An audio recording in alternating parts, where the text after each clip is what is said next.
Hello friends, welcome.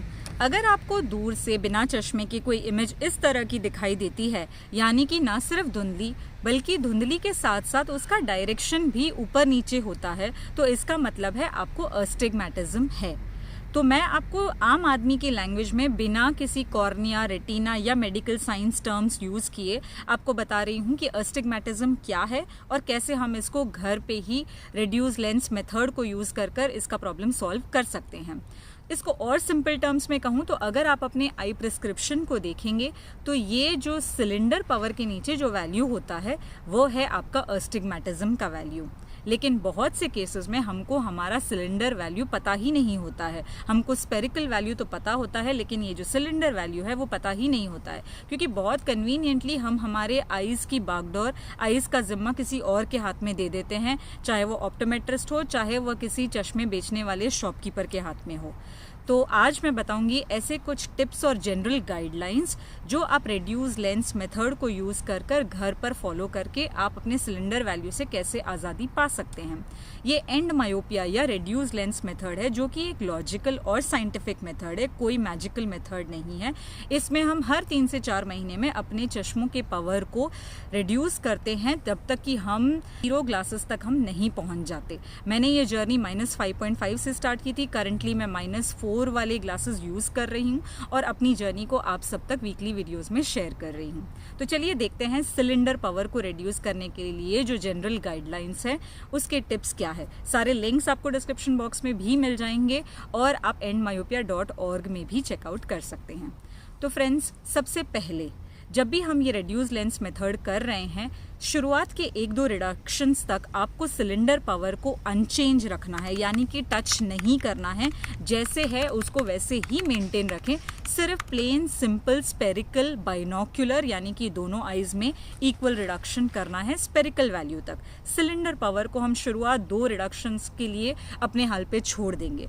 इसका logic ये है कि हम शुरुआती 2 रिडक्शंस तक अपनी आँखों को समझ रहे हैं, आँखों की बायोलॉजी को समझ रहे हैं, इस प्रोसेस को समझ रहे हैं। तो हम एक साथ चीज़ों को मैसअप नहीं करना चाहते हैं, इसीलिए हम सिलेंडर वैल्यू को शुरुआती 2 रिडक्शंस तक हम टच नहीं करेंगे। अगला पॉइंट फ्रेंड्स, जब भी हम सिलेंडर वैल्यू रिड्यूस करें तो सबसे पहले स्टार्ट करें डिफरेंशियल्स के ग्लासेस के साथ। डिफरेंशियल ग्लासेस वो ग्लासेस हैं जो आप क्लोजअप एक्टिविटी के लिए यूज़ करते हैं, यानी कि आपका लैपटॉप, मोबाइल, टीवी या बुक्स। डिफरेंशियल ग्लासेस वो पावर होता है जितना हमको रिक्वायर्ड है हम उतना ही यूज़ करेंगे, ना कि हम वो फुल इन्फिनिटी तक वाले डॉक्टर प्रिस्क्राइब ग्लासेस नहीं यूज़ करेंगे क्लोजअप ग्लासेस के लिए। इसके लिए और डिटेल्स देखना चाहो तो मेरा वीडियो नंबर 3 और 4 देख सकते हैं, जहाँ पे डिटेल मैंने उसके लॉजिक के बारे में बताया है। तो सिलेंडर वैल्यू हम जब भी रिड्यूस करेंगे डिफरेंशियल ग्लासेस के साथ ही स्टार्ट करें। इसका लॉजिक ये है कि अगर आप नोटिस करेंगे तो आपको जो ये धुंधला या ये जो डायरेक्शनल ब्लर है वह दूर की चीज़ों में ज़्यादा ऑब्जर्व होगा। जब आप पास का काम कर रहे हैं, क्लोजअप एक्टिविटी कर रहे हैं, तब ये आपका डायरेक्शनल ब्लर जो है, ये अस्टिग्मैटिज्म वाली प्रॉब्लम क्लोजअप एक्टिविटी में ऑब्जर्व नहीं होती है। इसीलिए स्टार्ट जब भी करें डिफरेंशियल्स के साथ करें। अब कितना करें, इसके लिए एक जनरल गाइडलाइन ये है कि अगर आपका सिलेंडर पावर -1 या उसके नीचे हैं तब आप उसको इग्नोर कर सकते हैं आपके डिफरेंशियल के प्रिस्क्रिप्शन के लिए। अगला पॉइंट फ्रेंड्स, जब आप स्पेरिकल रिडक्शन करें तब आप सिलेंडर नहीं करें, और जब आप सिलेंडर कर रहे हैं तब आप स्पेरिकल रिडक्शन नहीं करें। इसका लॉजिक ये है, स्पेरिकल रिडक्शन जो है वह एक अलग धुंधलापन है और सिलेंडर जो है वह एक डायरेक्शनल धुंधलापन है, वह एक अलग धुंधलापन है। तो इन दोनों को टैकल करने का इश्यू जो है वह अलग अलग हो, not at a time, one issue at a time.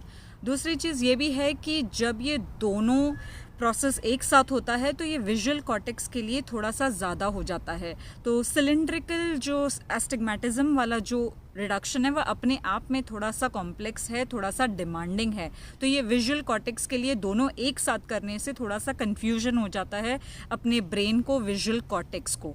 तो जब भी आप सिलेंडर रिडक्शन करें तब वैसे भी आप अपने आइज़ को इनफ टाइम दें, अच्छी आई हैबिट्स दें, उनको ज़्यादा टाइम दें ताकि आपके सिलेंडर रिडक्शन को आपकी आंखें अडेप्ट कर लें। अगला पॉइंट फ्रेंड्स, दो सिलेंडर के बीच में एक स्पेरिकल रिडक्शन को डेफिनेटली डालें, यानी कि दो सिलेंडर रिडक्शन कंटिन्यूअस बेसिस पर नहीं करें, यानी कि एक सिलेंडर एक स्पेरिकल, एक सिलेंडर एक स्पेरिकल। अब ये चीज़ें थोड़ी सी कॉम्प्लेक्स हो जाती है जिसका सिलेंडर रिडक्शन ज़्यादा होता है स्पेरिकल रिडक्शन से भी। फॉर एग्जाम्पल आपका स्पेरिकल रिडक्शन है -2 और आपका सिलेंडर है -2.5। अब ऐसे केसेस में थोड़ा डिफ़िकल्ट हो जाता है कि हम कैसे स्टैगर करें, और ज़्यादा कॉम्प्लेक्स हो जाता है अगर आपके दोनों आईज़ का पावर डिफरेंट है तो आपको इक्वलाइजिंग वाला स्टेप भी लाना है, आपका सिलेंड्रिकल इशू भी रिजॉल्व करना है।